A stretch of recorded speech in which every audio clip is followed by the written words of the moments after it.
Selamat pagi, Shalom Bapak Ibu sekalian.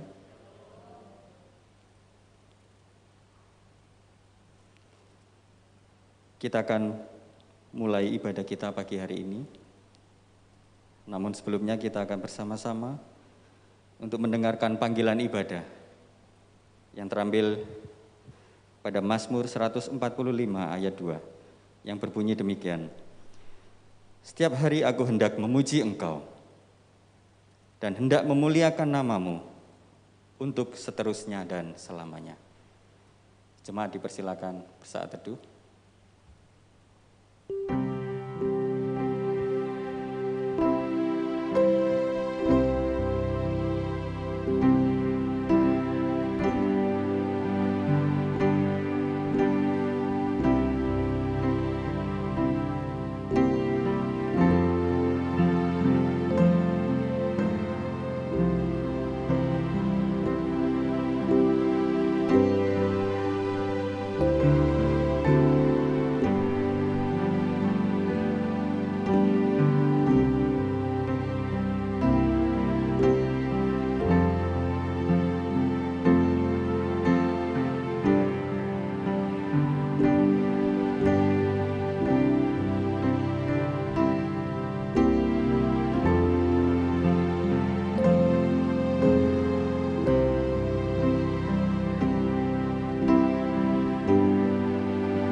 Pertolongan kita datangnya dari Allah, pencipta langit dan bumi, serta segala isinya, dan yang tidak pernah meninggalkan hasil perbuatan tangannya.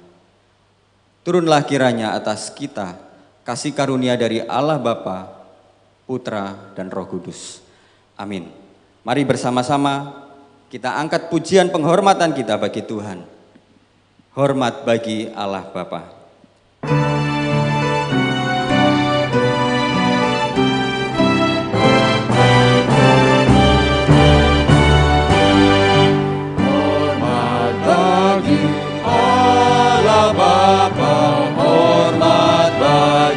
Anaknya, hormat bagi Roh penghibur, ketiganya yang esa. Haleluya, haleluya, ketiganya yang esa.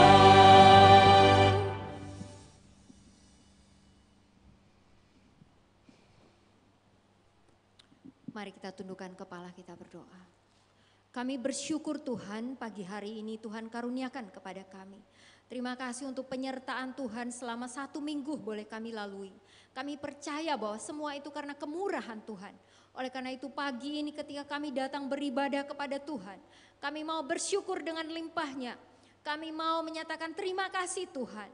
Dan kami menyadari bahwa ketika 1 minggu berlalu, ada banyak pergumulan yang kami hadapi dan terkadang kami meresponinya secara salah. Terkadang kami begitu mengikuti emosi kami sehingga kami menjadi kurang bergantung dan bersandar kepada Tuhan.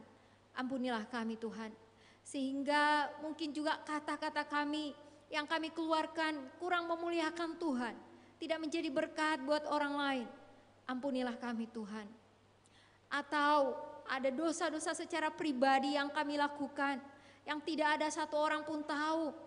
Hanya Tuhan yang lihat kami dan diri kami sendiri yang tahu. Ampunilah kami Tuhan. Pagi ini ketika kami datang beribadah kepada Tuhan, kami memohon pengampunan Tuhan. Biarlah sehingga setiap hati boleh disucikan dan dikuduskan. Sehingga ketika kami beribadah kepada Tuhan, tidak ada satu dosa pun yang menghalangi kami untuk datang pada Tuhan, memuliakan Tuhan, menyembah Tuhan melalui setiap pujian, mencari Tuhan melalui setiap doa kami, dan menunjukkan ketundukan hati kami melalui mendengarkan firman-Mu. Terima kasih Tuhan, kami menyerahkan ibadah pagi ini dari awal sampai selesai di dalam tangan pimpinan Tuhan, Allah Tritunggal. Di dalam nama Tuhan Yesus kami berdoa, amin. Jemaat dipersilakan duduk.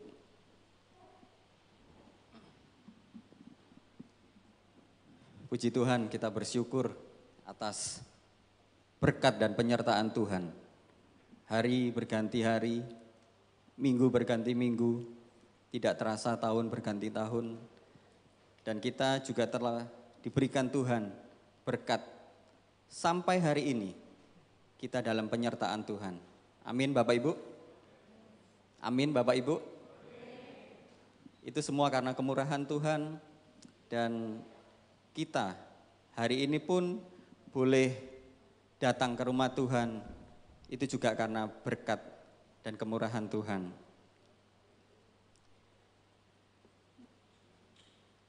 Sejenak kita merefleksi diri, sudahkah kita mempersiapkan sikap hati kita? Sudahkah dengan sungguh-sungguh kita datang beribadah? Sudahkah kita menyadari setiap dosa dan pelanggaran kita? Sudahkah kita mengoreksi siapa kita di hadapan Tuhan? Dan sudahkah kita siap untuk memuji, memuja, dan meninggikan Tuhan? Mari Bapak Ibu sekalian, saudara-saudariku sekalian, kita persiapkan hati kita berikan yang terbaik buat Tuhan. Dan kita akan bersama-sama pujikan sebuah pujian, Yesus kami puja. Biarlah pujian ini terus membuat kita meninggikan Tuhan.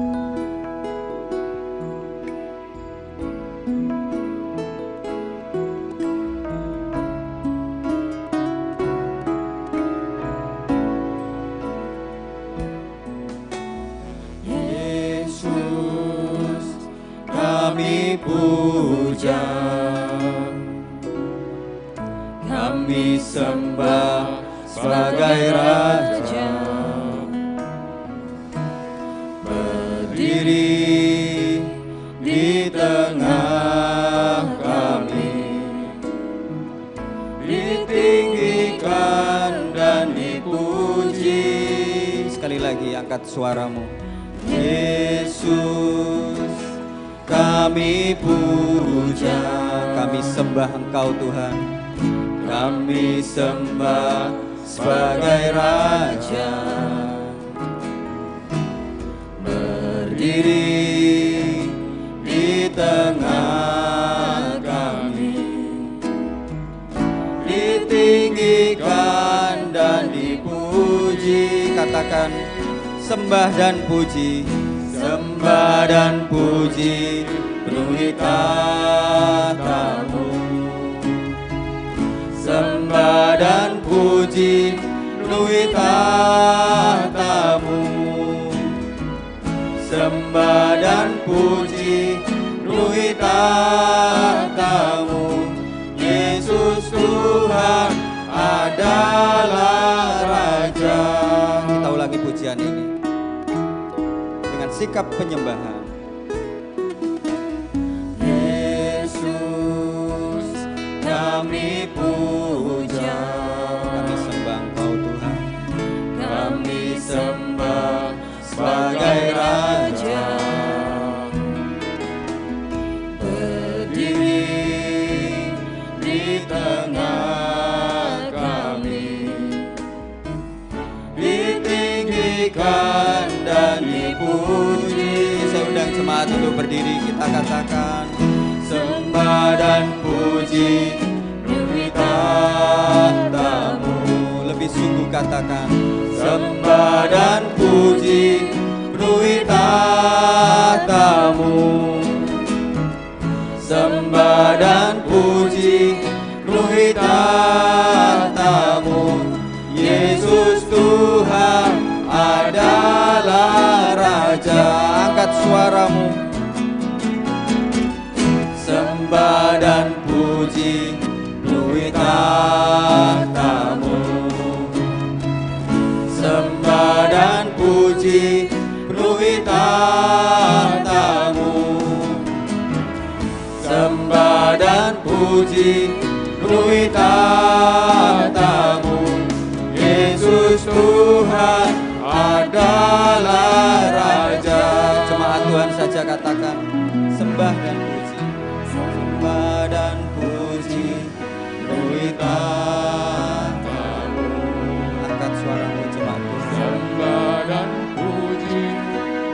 tahtamu. Lebih dalam lagi katakan. Sembah dan puji penuhi tahtamu. Yesus Tuhan adalah Raja. Katakan lebih sungguh, sembah dan puji. Sembah dan puji penuhi tahtamu. Sembah dan puji penuhi tahtamu. Rasakan hadirat Tuhan. Sembah dan puji penuhi tahtamu. Yesus Tuhan adalah Raja. Lebih sungguh angkat suaramu. Sembah dan puji penuhi tahtamu. Sembah dan puji penuhi tahtamu. Ya Tuhan. Sembah dan puji penuhi tahtamu. Yesus Tuhan adalah Raja. Yesus Tuhan adalah Raja. Yesus Tuhan adalah Raja. Sekali lagi. Yesus Tuhan adalah Raja.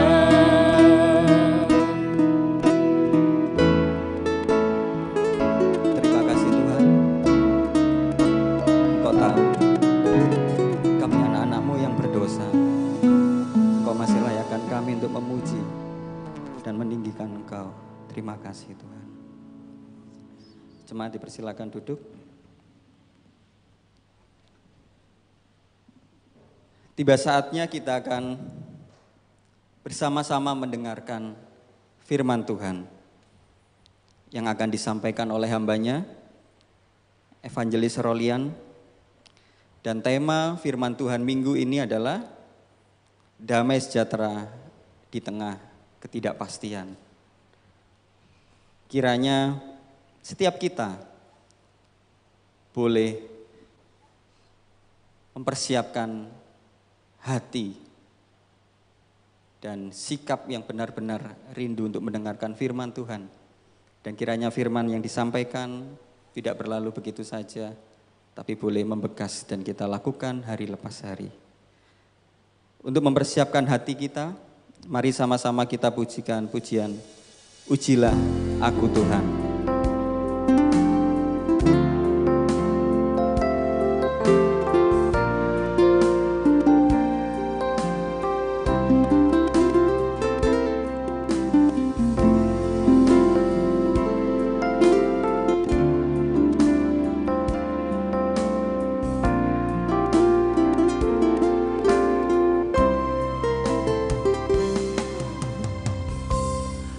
Pujilah aku Tuhan, cobalah aku Tuhan, selidiki batinku dan hatiku, mataku tertuju padamu. Aku cinta padamu Tuhan. Aku cinta padamu Tuhan. Aku rindu hadirat-Mu Tuhan. Aku ingin selalu dekat padamu, menikmati kehadiran-Mu. Ku nyanyi hosana. Ku nyanyi hosana bagi Rajaku yang duduk di tahta. Aku muliakan dan ku agungkan, Kau layak disembah. Katakan ku nyanyi hosana. Ku nyanyi hosana bagi Rajaku yang duduk di tahta. Aku muliakan dan ku agungkan, Kau layak disembah. Di tengah-tengah dunia yang penuh ketidakpastian, terkadang kita sebagai anak Tuhan sekalipun mengalami ketakutan, kekhawatiran, bahkan tidak jarang dari kita yang berniat untuk undur dari Tuhan. Tapi ketahuilah saudaraku, Yesaya 41 ayat 10 berkata, "Janganlah takut, sebab aku menyertai engkau.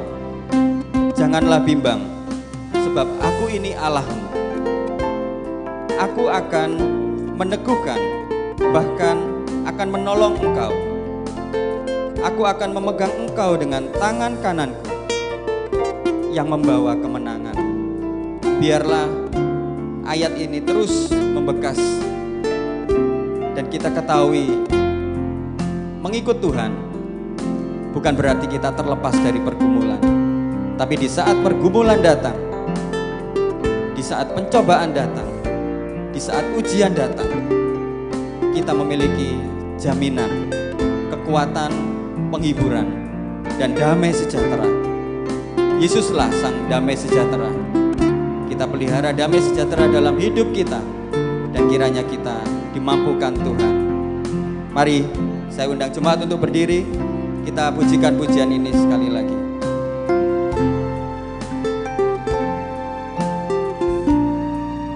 Kita katakan bait demi bait, sekaligus menjadi deklarasi kita bahwa kita anak Tuhan yang akan terus hidup bersama Tuhan. Ujilah aku Tuhan.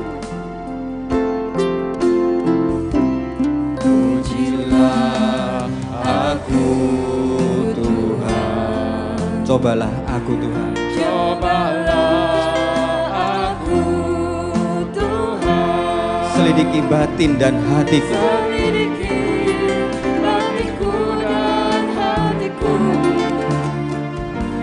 Mataku tertuju padamu. Aku cinta padamu Tuhan. Aku rindu hadirat-Mu Tuhan. Aku ingin selalu dekat padamu, menikmati kehadiran-Mu. Angkat suaramu. Ku nyanyi Hosana bagi Rajaku yang duduk di tahta. Aku muliakan dan ku agungkan, Kau layak disembah. Katakan, ku nyanyi Hosana. Ku nyanyi Hosana bagi Rajaku yang duduk di tahta. Aku muliakan dan ku agungkan, Kau layak disembah. Kita tundukkan kepala, kita katakan, Ku nyanyi Hosana bagi Rajaku yang duduk di tahta. lebih dalam lagi katakan, Aku muliakan dan ku agungkan, Kau layak disembah. sekali lagi katakan, ku nyanyi Hosana. Ku nyanyi Hosana bagi Rajaku yang duduk di tahta. Aku muliakan dan ku agungkan, Kau layak disembah. Kau layak disembah Tuhan. Kau layak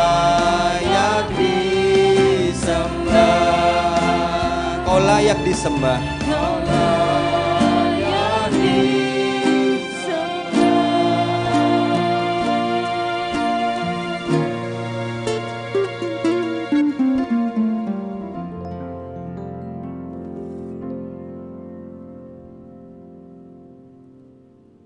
Mari kita berdoa. Tuhan, Engkau layak disembah. Oleh karena itu kami mau memberikan penyembahan yang terbaik buat Tuhan. Ketika kami mau menundukkan dan memfokuskan hati dan pikiran kami untuk mendengarkan kebenaran firman Tuhan. Dan tolong kami, bukan cuma ingin tahu, tetapi kami ingin mau katakan kepada Tuhan, Tuhan tolong ubah pikiran saya. Kalau ada hal yang salah, yang saya pegang, yang menjadi tradisi hidup saya. Kita mau katakan pada Tuhan, tolong lembutkan hati saya. Kalau saya terus berkeras hati, menganggap diri paling benar, pikiran paling benar, keputusan yang paling benar yang saya buat. Tolong pagi ini Tuhan, Allah Roh Kudus-Mu kiranya bekerja di setiap kami, sesuai dengan rencana Tuhan di masing-masing hidup kami. Sehingga ketika kami mau mengatakan uji kami Tuhan, kami mau benar-benar sungguh-sungguh, kita benar-benar sungguh-sungguh mau diubahkan oleh Tuhan, mau dibentuk oleh Tuhan, dan mau memberikan penyembahan yang tertinggi dan terbaik untuk Tuhan, sehingga Tuhan dipermuliakan. Ini doa dan kerinduan kami Tuhan, bila Allah Roh Kudus saja yang bekerja, menjauhlah daripada kami segala kuasa jahat dan segala manifestasinya kami tolak di dalam nama Tuhan Yesus. Tapi biarlah kemurahan Allah, belas kasih-Mu nyata di tengah-tengah jemaat-Mu. Di dalam nama Tuhan Yesus kami berdoa. Amin. Jemaat dipersilakan duduk.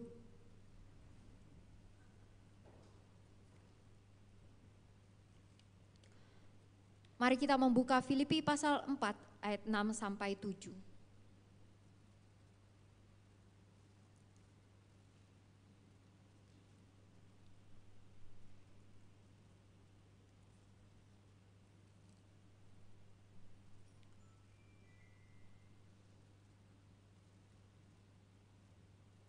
Filipi 4 ayat 6 sampai 7.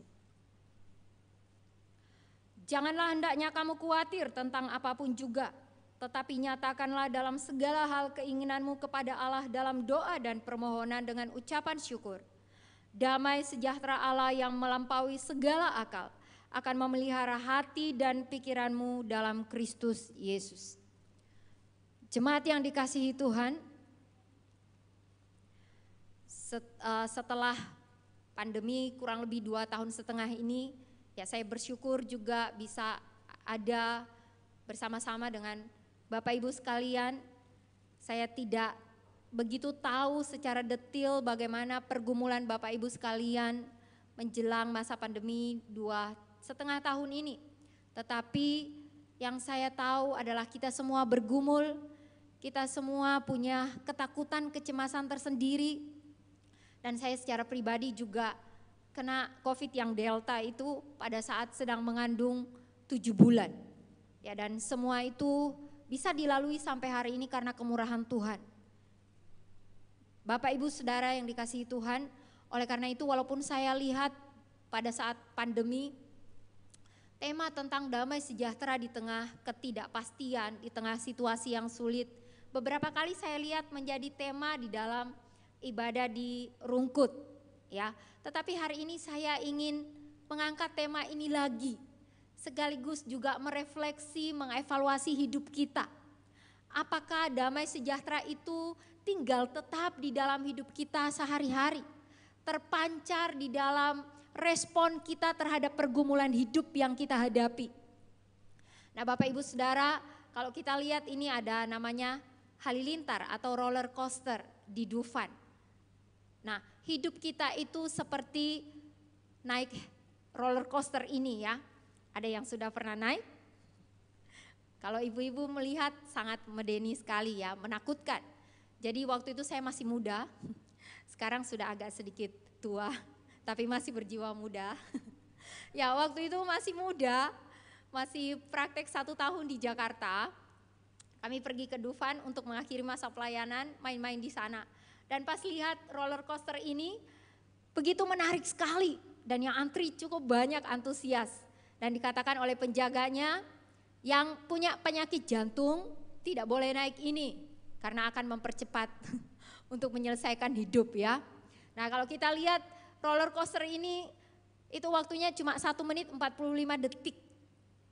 Ada putaran-putarannya sampai 360 derajat, ada turunan yang 85 derajat ya sampai 90 derajat begini dan saya itu duduk paling belakang. Jadi pas turunan ini saya paling ingat sekali, saya duduk paling belakang paling atas. Dan waktu itu didiamin dulu. Setelah itu sama orangnya yang jaga itu tiba-tiba dijalankan secara tiba-tiba begitu ya. Itu kayak mau putus nafas. Jadi pada saat itu perut rasanya kayak diaduk-aduk dan pengen bilang stop sudah saya enggak kuat lagi. Bersama saya ada beberapa teman, ya semua kita teriak-teriak ya. Sampai mohon maaf ada yang sudah memaki-memaki ya dengan segala macam ekspresi ketika naik itu. Dan kita tuh enggak menyangka. Jadi sebelumnya pas lihat itu menantang. Tetapi pas naik, wow ternyata begitu menakutkan. Waktu muter-muter itu saya tuh sambil berdoa ya. Oh Tuhan ini apa yang terjadi kalau misalnya safety beltnya itu putus. Saya jadi geprek di bawah. Tidak perlu digeprein, sudah geprek sendiri ya. Dan begitu banyak ketakutan. Waktu 1 menit 45 detik itu. Dan hasilnya Bapak Ibu Saudara yang dikasihi Tuhan, ketika turun teman saya itu semuanya putih mukanya. Tinggal gak pingsan di rumah sakit ya. Dia bilang ini pertama dan yang terakhir, padahal dia adalah orang Jakarta. Dan saya dalam hati, aduh biar saya mau dibayar berapapun, biar saya mau dibilangin kuno, biar saya mau dibilangin apapun saya gak peduli, pokoknya saya gak mau naik ini lagi. Ini yang pertama dan yang terakhir. Ketika jalan-jalan di daerah, saya agak lupa ya, dekat sini juga ada, tapi mini roller coaster di pinggir laut. Dan ketika lihat itu saya terbayang-bayang lagi yang di Dufan ini ya, jadi gak berani naik, menjadi trauma dengan ketakutan-ketakutan yang ada. Nah hidup ini saya melihat tuh sama seperti kayak naik roller coaster. Kalau anak-anak muda melihat hidup tuh, wah menantang, kayak gak ada masalah. Tapi orang-orang tua yang sudah mengalaminya, hei hidup ini penuh dengan perjuangan, pergumulan. Ada banyak ketakutan, kecemasan, kepanikan yang kita bakal hadapi. Ketika hidup rasanya berputar-putar, itu rasanya kapan mau selesai. Ketika kita merasa ada di atas puncak keberhasilan, kita senang. Tetapi itu berapa lama kemudian tiba-tiba kita turun ke bawah. Di dasar yang paling bawah dan kita merasa ini adalah sebuah kegagalan titik terendah dari hidup kita. Bagaimana caranya kita bisa bertahan hidup. Dan saya yakin pengaruh dari pandemi secara kurang lebih 2,5 tahun pasti ada ya di dalam setiap kehidupan keluarga kita. Dan itu sangat mempengaruhi perjalanan hidup hari demi hari. Nah ketika kekhawatiran, kecemasan, kepanikan, overthink, berpikir yang berlebihan, itu merasuki kita setiap hari. Itu akan membuat kita sebenarnya tidak bisa menikmati hidup. Dan kadang kita sampai kepada pikiran, Tuhan, kapan semua ini selesai? Dan kita berpikir, kalau semua ini selesai, kecemasan hidup kita, ketakutan hidup kita, kekhawatiran hidup kita selesai, barulah saya bisa menikmati hidup. Nah, saudara-saudara yang dikasihi Tuhan, apakah demikian? Apakah memang kita baru bisa menikmati hidup jika kita tidak punya masalah? Tidak, saudara. Sesulit apapun hidup kita dapat dinikmati kok. Kalau kita ada damai sejahtera di dalam Tuhan. Sekarang kita boleh berefleksi, evaluasi hidup kita. Sejauh mana damai sejahtera itu sudah ada dan terpancar dalam hidup kita sehari-hari. Ketika di jalan, kita nyetir mobil atau bawa motor, kemudian jalur kita dipotong sama orang. Ketika kita bisa tetap mengendalikan emosi, memang ya sudah jalur saya dipotong, berpikir ya secara positif terhadap apa yang ada, itu menunjukkan damai sejahtera tinggal tetap di dalam hati kita. Tetapi ketika ada yang motong jalan kita, lalu keluarlah segala macam kata-kata makian, kemarahan, ini jalan saya kenapa kau potong? Gak sopan, ya syukur kalau masih gak sopan. Kalau sudah KURANG, AJAR, dan lain sebagainya yang keluar, di manakah damai sejahtera itu? Di dalam kehidupan kita, dalam keluarga kita, hari demi hari, ketika kita gampang menyalahkan pasangan kita, suami ataupun istri, anak-anak, semua yang dilakukan gak ada yang benar. Semua yang dilakukan itu salah. Kita bukan sedang menebarkan damai sejahtera dan itu menunjukkan tidak ada damai sejahtera dalam hidup kita. Karena kita hanya melihat kita yang benar, yang lain semua yang dilakukan salah. Bapak Ibu sekalian dikasihi Tuhan, dan kita berpikir damai sejahtera akan kita miliki kalau seandainya orang-orang kayak gini dilenyapkan dari dunia ini, bahkan kalaupun itu anggota keluarga kita.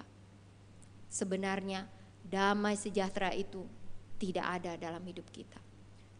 Nah, damai sejahtera menurut dunia itu adalah ketenangan, kepuasan, kesejahteraan yang hanya datang ketika segala sesuatu berjalan baik.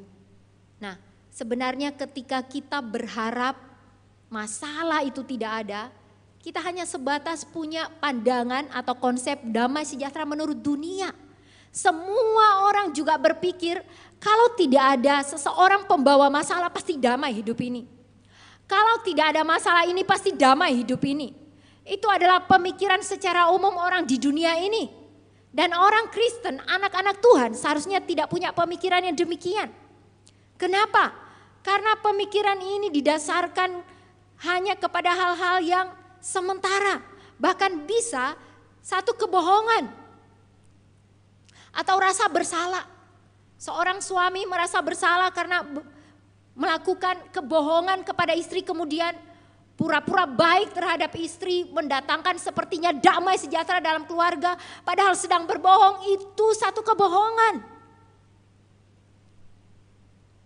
Ketika berdagang, kemudian kita baik kepada konsumen kita, karena kita ingin mengambil hati, lalu kita mulai memanipulasi segala produk kita.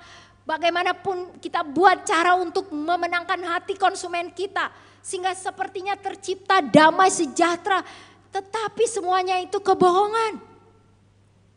Itu sebuah penipuan diri sendiri. Ketika kita bekerja sama dengan rekan kita, dan kita baik-baikin rekan kita untuk satu maksud tertentu, sepertinya aman dan damai. Tapi sebenarnya hanya untuk memenuhi kepentingan kita. Itu namanya sebuah kebohongan.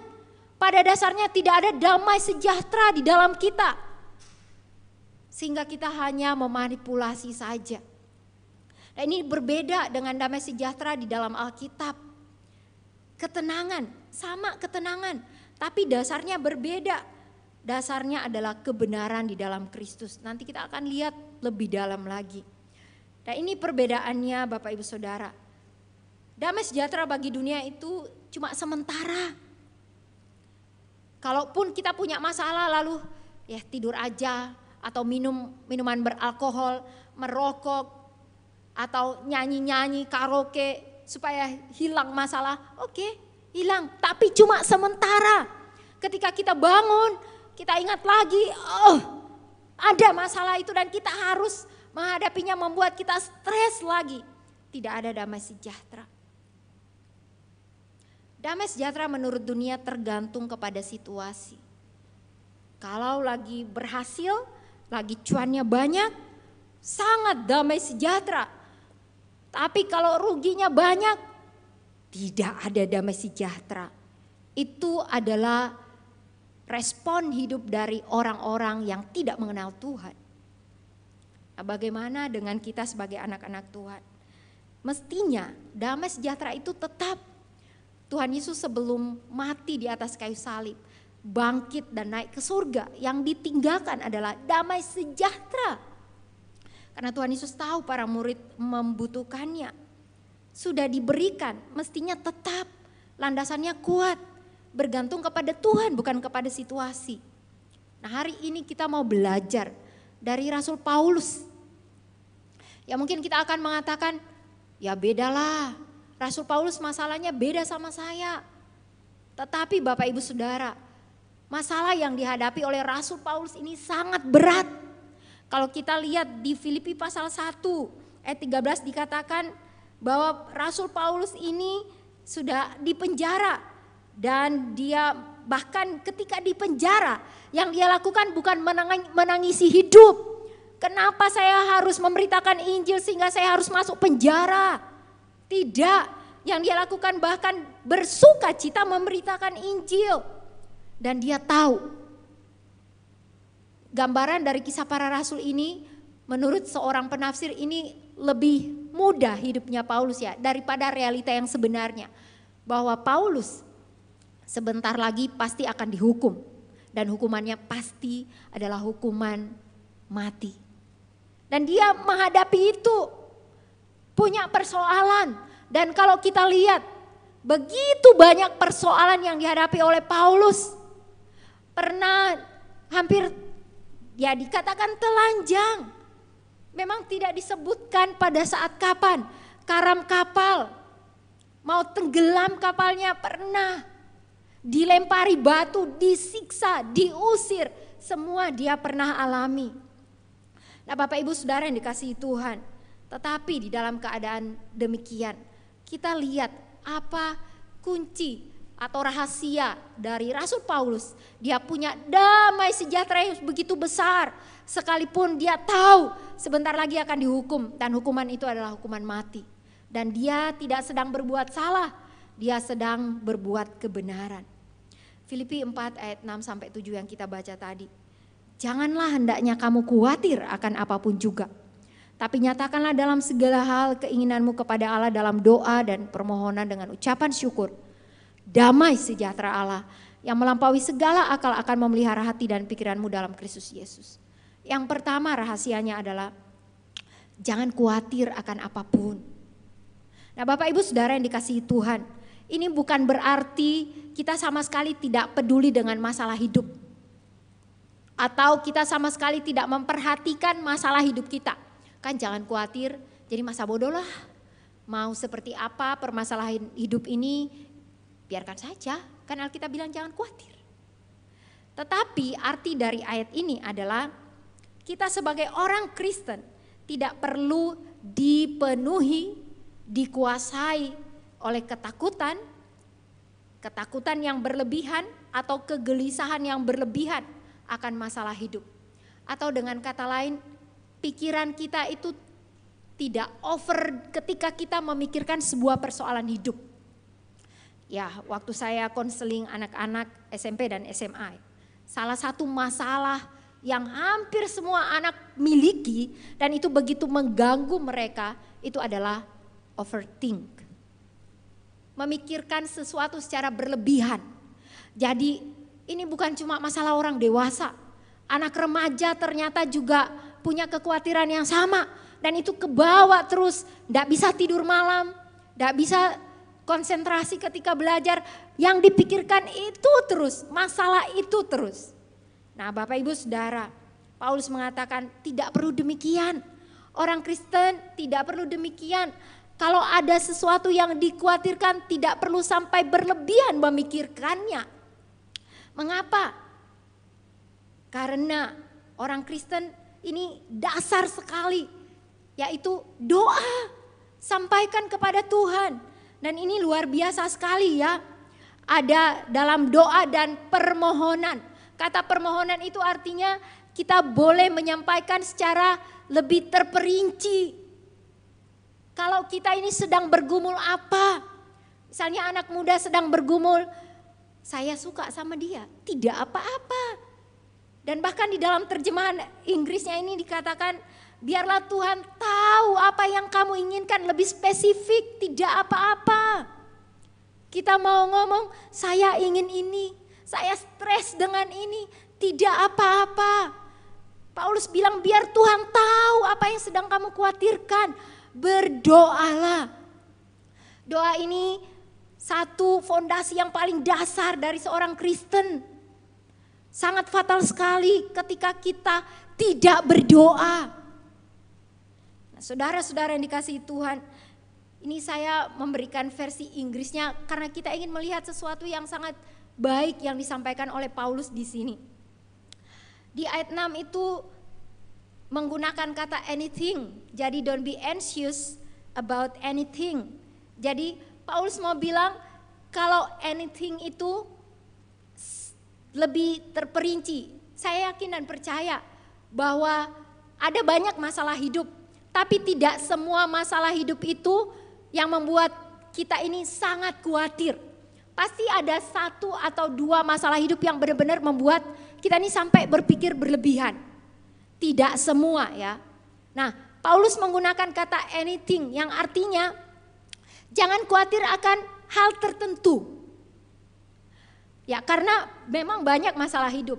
Tetapi ada hal tertentu yang membuat kita kepikiran terus. Itu yang dipikirkan terus. Yang lain memang kita juga khawatir, tapi ya kita tahu masih bisa lah. Tapi ada beberapa hal yang ini mengganggu terus. Yang membuat kita sampai tidak fokus kepada Tuhan atau bahkan sampai kita merasa ragu akan Tuhan. Bahkan bisa sampai kita mundur. Nah, ada hal tertentu. Nah, Paulus mau bilang itu. Don't be anxious about anything. Jangan khawatir tentang yang itu. Tetapi serahkanlah itu, berdoalah itu. Nah, di sini bagus sekali. But in everything, tetapi dalam segala sesuatu, bukan hanya yang itu yang membuat kita stres, kepikiran, yang membuat kita khawatir dan cemas, tapi dalam segala sesuatu, dalam segala hal, berdoalah. Karena Tuhan bukan hanya tahu kita sedang bergumul dalam hal itu, tetapi bahkan Dia memperhatikan seluruh hidup kita. Saudara-saudara yang dikasihi Tuhan, ini sangat indah sekali ya, sangat luar biasa sekali. Nah, tetapi di sini kita harus memperhatikan doa yang dimaksudkan oleh Paulus bukan hanya sekedar doa, tetapi doa yang disertai dengan ucapan syukur. Saya tahu hal yang paling sulit dilakukan ketika kita cemas, takut, panik, khawatir adalah bersyukur. Tapi ini satu paket. Nah, Bapak Ibu Saudara yang dikasihi Tuhan, ini sejajar dengan apa yang Paulus katakan di dalam 1 Tesalonika 5 ayat 18. Dalam segala sesuatu bersyukurlah karena itu kehendak Tuhan. Bukan dalam segala keadaan ya. Karena kadang kita keadaannya dibagi-bagi. Ketika keadaannya baik kita bisa bersyukur. Syukurnya tulus banget dan sempurna rasanya semua dibilang ya. Ketika kita dalam keadaan baik, cuan banyak, sehat, syukurnya melimpah. Tetapi ketika cuannya sedikit bahkan rugi, dalam keadaan kurang sehat, syukurnya makin berkurang, makin irit. Nah, Bapak Ibu Saudara yang dikasihi Tuhan, dalam segala hal, ya itu tadi, dalam apapun hidup kita, belajar bersyukur. Kenapa harus bersyukur? Dasar kita bersyukur kepada Tuhan adalah ini. Anugerah Tuhan di dalam kehidupan kita. Kita ini gak layak menerima kebaikan Tuhan. Kita ini bahkan ketika kita berdoa menyampaikan segala permohonan kita. Bahkan ketika Tuhan bilang sampaikan apa yang kamu mau, yang kamu gumulkan. Bahkan ketika kita melakukan semua itu sebenarnya kita tidak layak di hadapan Tuhan. Oleh karena itu kita patut bersyukur. Dan bersyukurnya bukan karena saya sudah buat ini. Tapi kita bersyukur karena kemurahan Tuhan yang besar itu kepada kita. Sehingga walaupun kita jatuh bangun ikut Tuhan. Mungkin dengan air mata, dengan kehancuran kita tetap bisa datang kepada Tuhan. Walaupun mungkin kita dengan kepanikan, kekhawatiran akan hidup, kita masih bisa datang kepada Tuhan. Karena kita datang dengan kerendahan hati, bukan dengan pembenaran diri saya sudah melakukan semuanya. Dan itu yang Tuhan mau. Jika kita menghidupi hal yang demikian, maka damai sejahtera ada di tengah-tengah kita. Nah, saudara-saudara yang dikasihi Tuhan, berdoa bukan berarti tidak bekerja ya, atau tidak berusaha atau tidak merencanakan. Tetapi bagaimana ketika kita merencanakan sesuatu, ketika kita bekerja pasti ada masalah. Dan di sanalah ketika menghadapi segala pergumulan itu kita harus membawanya kepada Tuhan. Dan oleh karena itu kita sebagai orang Kristen harus berhati-hati ya. Orang Kristen itu bukan akan hidup tanpa kekhawatiran ya. Bukan akan hidup tanpa kekhawatiran sama sekali berdasarkan ayat ini ya. Tetapi orang Kristen akan menghadapi setiap persoalan hidup dengan Tuhan dalam setiap doa. Oleh karena itu bekerjalah dengan jangan meninggalkan doa dan syukur. Berdoalah dengan jangan meninggalkan kerja. Paulus menegaskan ini, bahkan siapa yang tidak bekerja tidak boleh makan. Nah, karena saya yakin dan percaya Paulus tidak menulis ini karena orang Kristen sudah paham pada zaman itu bahwa setiap orang harus bekerja. Tetapi jangan lupa, di dalam bekerja ada banyak pergumulan hidup dan di sanalah harus berdoa. Tetapi doa bukan sekedar pelengkap, doa adalah dasar, fondasi dari setiap kerja, dari setiap relasi kita dengan Tuhan. Nah, saudara-saudara yang dikasihi Tuhan, jika demikian maka damai sejahtera akan ada di dalam hidup kita. Dan ini indah sekali Bapak Ibu Saudara. Damai sejahtera ini adalah karya supernatural Allah ya, dan tidak dapat dijelaskan. Di ayat tadi mengatakan damai sejahtera Allah yang melampaui segala akal. Ya, melampaui akal kita. Saya punya seorang teman ketika masih sekolah teologi, itu mamanya karena tinggal di desa sekali ya. Jadi mamanya itu digigit anjing dan ternyata anjing itu kena rabies ya. Namun mamanya ini nggak tahu. Padahal mamanya ini adalah seorang pegawai negeri waktu itu dan dia bagian catatan sipil. Jadi kalau ada orang menikah pergi kemana-mana begitu ya untuk memberikan akte pernikahan. Nah, mamanya ini sangat baik dikenal oleh banyak orang. Nah, mamanya tidak aware apa yang terjadi sehingga akhirnya mamanya ini meninggal. Waktu teman saya ini sedang sekolah teologi. Dan di situ saya melihat teman saya ini kenapa bisa begitu kuat. Dia menjadi kakak yang paling tua dengan papanya juga sudah meninggal pada saat itu dan dia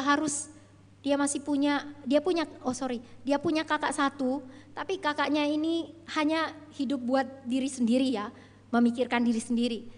Dia punya adik 2 dan dia harus memikirkan bagaimana supaya adik-adiknya ini bisa sekolah. Nah, ketika menghadapi realita itu, saya heran sekali.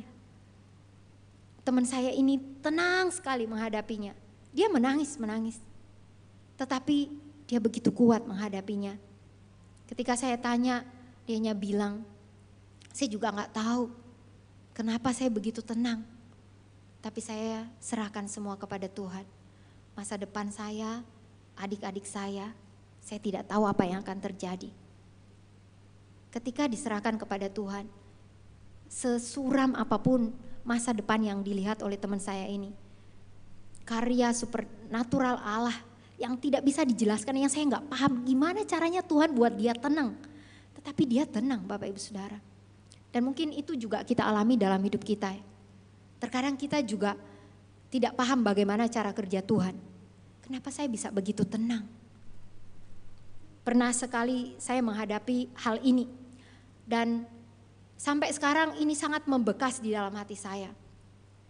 Ketika ada seorang atasan saya tidak berusaha untuk memahami ya, tetapi kemudian selalu menuntut apa yang saya lakukan tidak pernah benar, selalu salah. Ketika mempersiapkan sebuah retreat dalam satu saat, waktu itu saya ketua panitia Bapak Ibu. Dan karena ketua panitia benar-benar harus mempersiapkan sampai sekecil-kecilnya sebelum keberangkatan pada besok hari. Dan saya pulang itu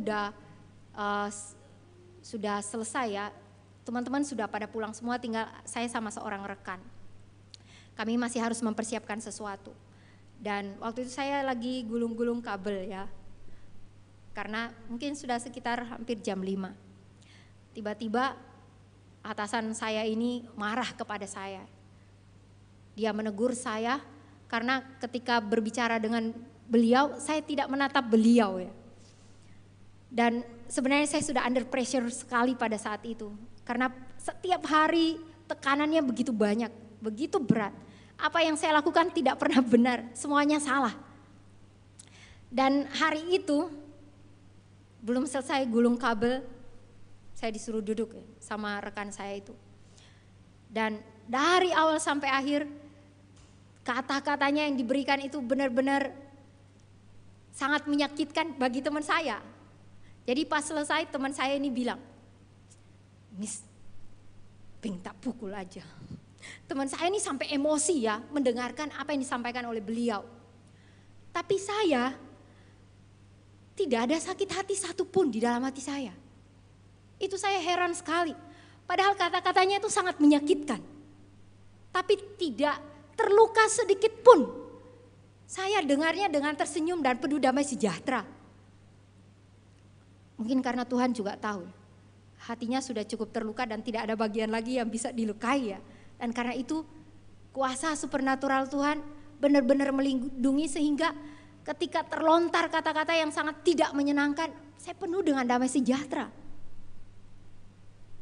Dan itu benar-benar damai sejahtera dari Tuhan di tengah-tengah situasi yang sangat sulit yang saya hadapi. Nah, Bapak Ibu Saudara yang dikasihi Tuhan, kadang-kadang kita sulit mengalami damai sejahtera yang seperti ini. Karena kita terus mengukur karya Tuhan berdasarkan kemampuan otaknya kita. Kita mengatakan, gak mungkinlah Tuhan berbuat begitu. Siapa bilang tidak mungkin? Tidak ada yang mustahil buat Tuhan. Otak kita lah yang membuat itu tidak mungkin. Otak kita lah yang membatasi karya Tuhan yang supernatural itu, yang melampaui pikiran kita itu dalam hidup kita. Bapak Ibu Saudara yang dikasihi Tuhan. Yang kedua, damai sejahtera akan memimpin hatimu. Amsal mengatakan hati ini harus dijaga karena di sana sumber kehidupan. Sumber segala kehidupan terpancar dari hati. Dan Tuhan tahu hati pusat kehidupan. Dan karena itu ketika mengalami banyak pergumulan hidup, ketika kita serahkan pada Tuhan, Dia bekerja di dalam hati kita. Bekerja. Kemudian yang terakhir, pikiran. Damai sejahtera juga akan memimpin pikiranmu. Sehingga cara kita memandang persoalan tersebut menjadi berbeda. Bukan seperti orang pada umumnya. Ketika ada masalah, menyalahkan orang lain atau menyalahkan situasi atau bahkan menyalahkan Tuhan atau menyalahkan diri sendiri, mundur. Tidak, karena ada damai sejahtera yang memimpin pemikiran kita. Sehingga ada hikmat di dalam menghadapi persoalan hidup. Saudara-saudara yang dikasihi Tuhan. Sehingga Paulus akhirnya melanjutkan bagaimana membangun pikiran yang ada di dalam Kristus. Dengan mengisinya dengan semua yang mulia, yang adil, yang suci, yang manis, yang sedap didengar, yang disebut kebajikan, yang patut dipuji. Pikirkanlah semuanya itu. Dan apa yang Bapak Ibu sudah pelajari, firman Tuhan yang didengar, apa yang sudah diterima, kasih Tuhan yang sudah diterima, dan apa yang sudah dilihat pekerjaan Tuhan yang sudah terjadi dalam hidup kita. Kita melihat semuanya itu, dan di sanalah damai sejahtera Allah nyata dalam hidup kita. Nah, Bapak Ibu Saudara yang dikasihi Tuhan, akhir-akhir ini keadaan dunia juga semakin tidak menentu. Terakhir kemarin saya baca artikel bahwa Amerika sedang menghadapi resesi ekonomi dan akan ada resesi ekonomi global. Saya tidak tahu apakah Indonesia juga akan terdampak. Menurut sebuah artikel katanya Indonesia tidak akan begitu terdampak Tapi kita tidak tahu, tidak ada seorang pun yang tahu. Semua ini mendatangkan kecemasan tentunya, ketakutan, apalagi yang akan terjadi. Ya, bagaimana ibu-ibu sekalian, harga minyak goreng sudah disuruh turun tapi belum turun juga. Apakah kita juga tetap mikir sampai separuh pikiran kita dari pagi sampai sore kepada harga minyak goreng? Ya, Bapak Ibu, situasi yang kita hadapi ini semakin tidak menentu. Secara kesehatan kita juga tidak tahu akan ada virus apa, penyakit apa. China juga sekarang sedang lockdown. Tidak tahu virusnya akan sampai di Indonesia ataupun tidak. Saya secara pribadi berdoa semoga jangan sampai. Keadaan sudah begitu baik, semoga tetap baik-baik saja. Tapi tidak ada yang tahu yang bisa menjamin apa yang akan terjadi ke depan. Oleh karena itu, mari kalau ada hal yang kita khawatirkan, berdoa. Katakan kepada Tuhan, Dia mendengar, Dia peduli. Dia akan memimpin hidup kita, pikiran dan hati kita dengan damai sejahteranya yang bahkan kerjanya, karyanya melampaui apa yang kita pikirkan. Percayalah kepada Tuhan. Itu yang Dia katakan, yang Yesus katakan. Janganlah gelisah hatimu, percayalah kepada Kristus, kepada Yesus. Dia yang menyelamatkan hidup kita, Dia yang akan memelihara kita dengan damai sejahteranya sekalipun di tengah ketidakpastian hidup. Mari kita berdoa.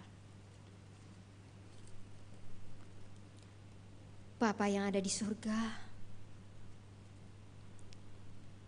kami tahu bahwa hidup akan semakin tidak menentu, tidak pasti. Apa yang terjadi ke depan kami juga tidak tahu. Namun satu hal yang pasti, bahwa ada damai sejahtera yang tersedia bagi anak-anak-Mu. Bagi kami yang menyerahkan segala pergumulan hidup kami kepadamu. Bagi kami yang terus merendahkan hati untuk bergantung kepadamu dalam hidup kami hari demi hari yang tidak mudah ini. Tuhan tolong, sehingga kami bukan hanya sekedar baca firman Tuhan, dengar dan tahu kebenaran. Tapi kami belajar, benar-benar ketika ada persoalan hidup yang menyita pikiran kami mau serahkan itu pada Tuhan. Kami ingin damai sejahtera Tuhan memimpin hati dan pikiran kami. Kami serahkan semuanya ke dalam cara kerja Tuhan. Yang kami tahu, Tuhan Engkau adalah Tuhan yang Maha Kuasa. Karyamu melampaui segala kemampuan berpikir kami. Nyatakanlah karyamu yang melampaui segala kemampuan berpikir kami itu dalam setiap jemaat-Mu. Dan biarlah kami boleh semakin rendah hati, tunduk dan bergantung kepada Tuhan. Terima kasih Tuhan Yesus. Tolong kami untuk setia dan taat kepadamu. Di dalam nama Tuhan Yesus kami berdoa. Amin. Jemaat sekalian, mari kita akan membawa pokok doa syafaat kita. Yang pertama, mari kita berdoa untuk Pos PI Bukit Palma, untuk pengurusan izin pembangunan gedung gereja yang masih banyak menghadapi kesulitan karena ada pihak yang tidak setuju. Kita berdoa supaya Tuhan yang buka jalan. Kita juga berdoa untuk kesatuan hati jemaat Bukit Palma dan Rayon Satelit di dalam menggumulkan hal ini. Mari kita berdoa. Bapa di surga, terima kasih sudah ada lahan tersedia untuk Pos PI Bukit Palma. Tapi saat ini sedang terkendala dengan izin karena ada pihak tertentu yang tidak mengizinkannya. Kami berdoa memohon anugerah Tuhan. Kami percaya tidak ada yang mustahil buat Tuhan. Kami menanti karya Tuhan yang melampaui akal dan pikiran kami nyata di tengah-tengah pergumulan Rayon Satelit dan juga Pos PI Bukit Palma. Tuhan, Engkau yang meneguhkan hati mereka untuk terus berdoa, bersandar, berseru kepada Tuhan. Dan biarlah kami jemaat-Mu GKA Elion boleh melihat karya Tuhan yang melampaui akal pikiran kami itu nyata. Biarlah kiranya Tuhan tolong usaha yang dilakukan Tuhan berkati. Izinnya kiranya boleh ada dan kami boleh melihat ada gereja-Mu boleh dibangun di tanah yang sudah Tuhan berikan. Tuhan, kami percaya jika Tuhan yang sudah memulai, Tuhan juga yang akan meneruskannya sampai pada akhirnya. Walaupun kami tidak tahu bagaimana prosesnya, Tapi kami tahu dan percaya bahwa Tuhan Engkau setia kepada anak-anak-Mu. Tuhan, dengarlah kiranya setiap pergumulan kami ini. Yang kedua, mari kita berdoa untuk negara Indonesia. Saat ini situasi keamanan menjelang pemilu 2024, walaupun masih lama tetapi suasana politik, persaingan politik mulai terasa. Dan ada golongan tertentu yang sudah menyatakan dukungannya pada calon mereka. Kita berdoa selama kurang lebih 2 tahun ini kiranya Tuhan berkenan menyatakan kehendaknya siapa yang Tuhan akan tempatkan sebagai kepala negara nanti. Bapa di surga, kami bersyukur untuk pemerintahan Presiden Jokowi yang akan mengakhiri masa jabatan pada tahun 2024. Namun kami juga bergumul mengenai kepala negara yang nantinya akan menggantikan beliau. Tuhan, tolonglah kami, bangsa Indonesia ini. Kami berdoa memohon belas kasihan Tuhan. Pada saat ini persaingan politik mulai terjadi. Usaha jegal-menjegal juga mulai terjadi. Saling menyebarkan nama kurang baik satu dengan yang lain. Ya Tuhan, saling menjatuhkan mulai ada. Kami berdoa mohon pertolongan Tuhan sehingga stabilitas keamanan boleh tetap terjaga sampai pada pelaksanaan pemilu dan bahkan ketika hasilnya sudah ada boleh membuat hati besar, jiwa besar dari semua rakyat Indonesia. Jauhkanlah dari segala perpecahan dan kerusuhan. Tapi kami berdoa kiranya Tuhan tolong Presiden Jokowi bisa mempersiapkan untuk pemilu 2024 dengan bijaksana. Tuhan, siapapun nanti yang ada yang mencalonkan, berikan kami hikmat supaya kami bisa memilih kepala negara yang tepat. Dan kami berdoa, bangkitkanlah kepala negara yang punya hati untuk bangsa ini, mencintai bangsa ini, benar-benar taat kepada konstitusi yang ada. Tuhan, kami sungguh menyerahkan Indonesia dalam tangan Tuhan. Kami bersyukur untuk kesempatan beribadah di tempat ini yang boleh tetap ada sampai saat ini. Dan biarlah semua ini boleh membuat syukur kami melimpah dan semangat kami untuk beribadah lebih lagi. Karena kesempatan itu terbuka buat kami.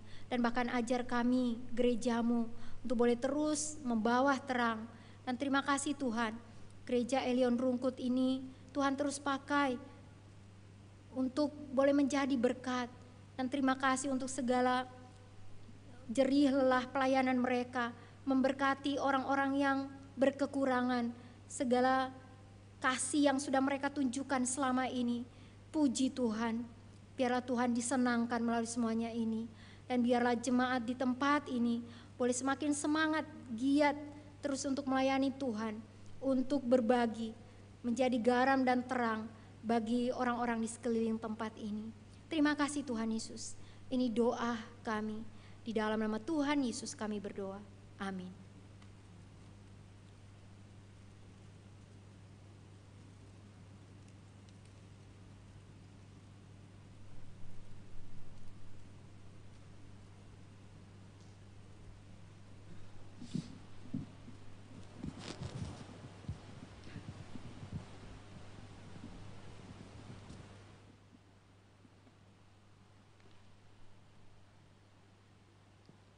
Jemaat dipersilakan berdiri.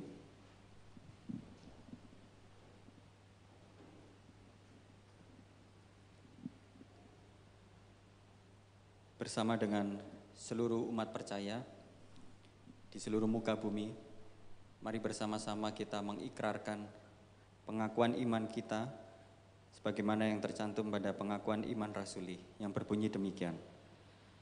Aku percaya kepada Allah, Bapa yang Maha Kuasa, Khalik langit dan bumi, dan kepada Yesus Kristus, anaknya yang tunggal Tuhan kita, yang dikandung dari Roh Kudus, lahir dari anak darah Maria, yang menderita sengsara di bawah pemerintahan Pontius Pilatus, disalibkan, mati dan dikuburkan, turun ke dalam kerajaan maut. Pada hari yang ketiga, bangkit pula dari antara orang mati, naik ke sorga, duduk di sebelah kanan Allah, Bapa yang Maha Kuasa. dan dari sana ia akan datang untuk menghakimi orang yang hidup dan yang mati. Aku percaya kepada Roh Kudus, gereja yang kudus dan am, persekutuan orang kudus, pengampunan dosa, kebangkitan tubuh, dan hidup yang kekal. Amin. Jemaat silakan duduk kembali.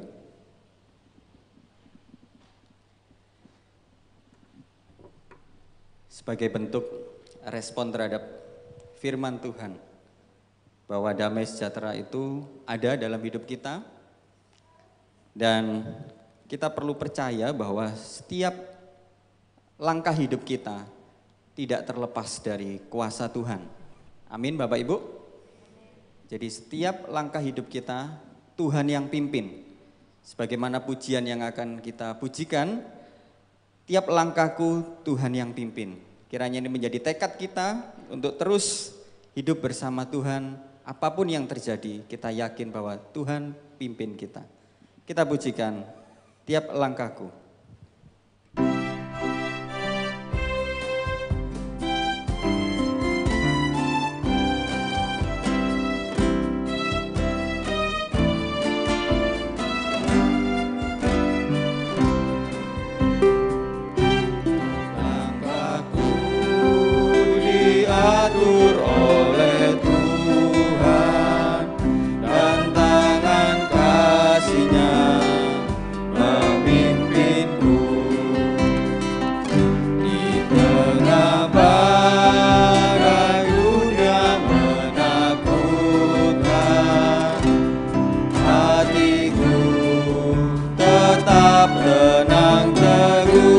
Tiap langkahku, ku tahu Tuhan yang pimpin ke tempat tinggi-Ku dihantarnya,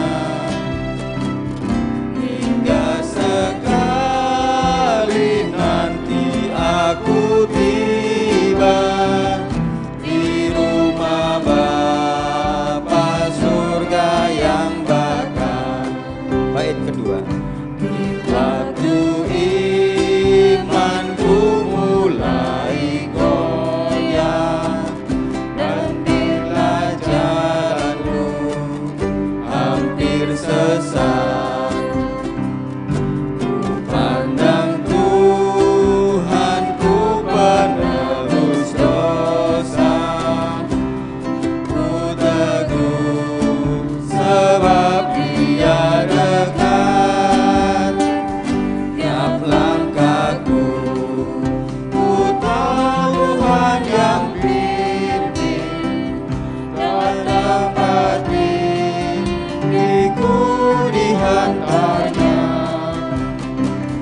hingga sekali nanti aku tiba di rumah Bapa surga yang bakal.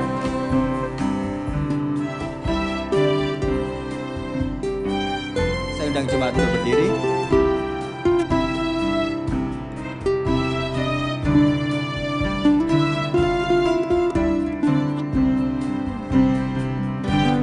Dalam Tuhan saja harapanku, sebab di tangannya sejahtera,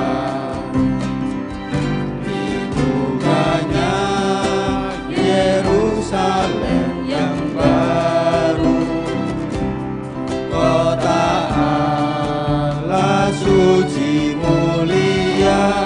Tiap langkahku,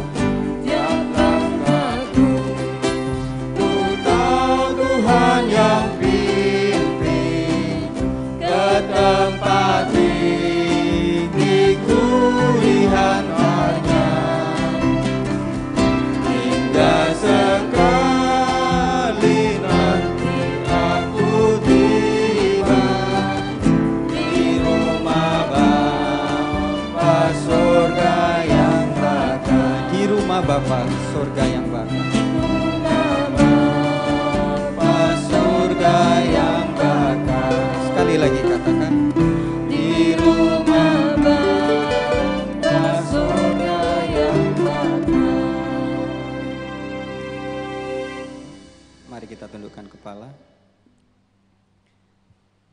Bapa dalam kerajaan surga, terima kasih untuk firman-Mu. Firman-Mu kembali mengingatkan kami akan damai sejahtera yang dari Tuhan. Ajar kami untuk terus percaya Tuhan, bahwa tidak sekalipun Tuhan meninggalkan kami dalam kondisi hidup kami. Dan ajar kami untuk boleh percaya bahwa setiap langkah hidup kami, di situ ada Tuhan.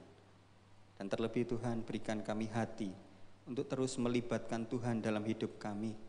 Untuk kami boleh terus bersandar, untuk boleh kami percaya akan pemeliharaan Tuhan. Terima kasih Tuhan untuk waktu yang Kau berikan. Dan kami telah persembahkan apa yang menjadi bagian terbaik dari hidup kami. Kiranya Tuhan berkenan untuk menerima persembahan kami. Dan persembahan ini boleh dipakai dengan penuh rasa takut akan Tuhan. Pengurus boleh mengelola dengan rasa takut akan Tuhan.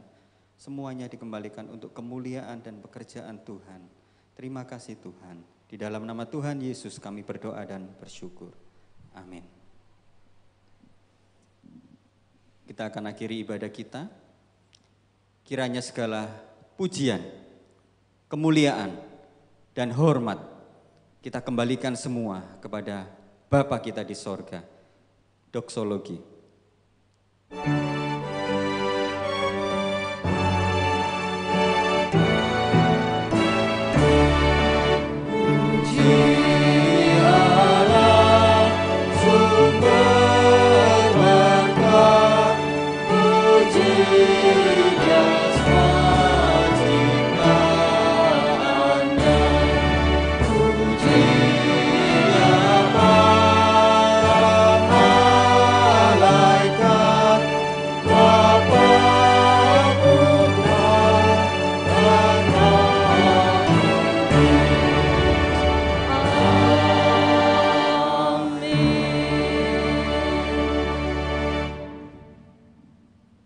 Jemaat yang dikasihi oleh Tuhan, arahkanlah hatimu kepada Tuhan dan terimalah berkat daripadanya.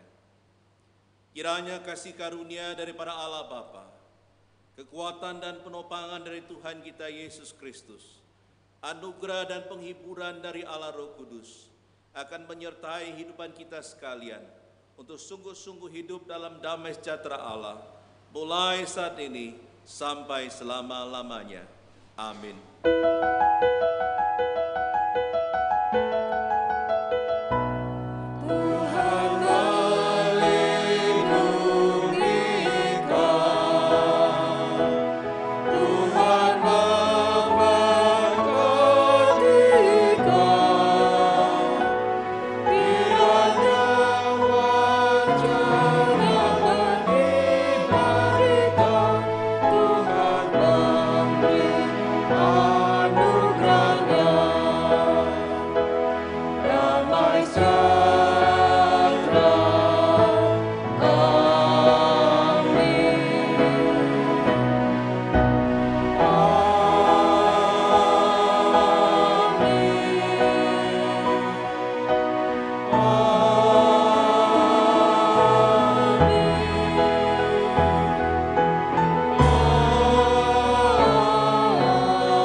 Segala puji, hormat, kemuliaan hanya bagi nama Tuhan. Saat teduh Tuhan Yesus memberkati saudara.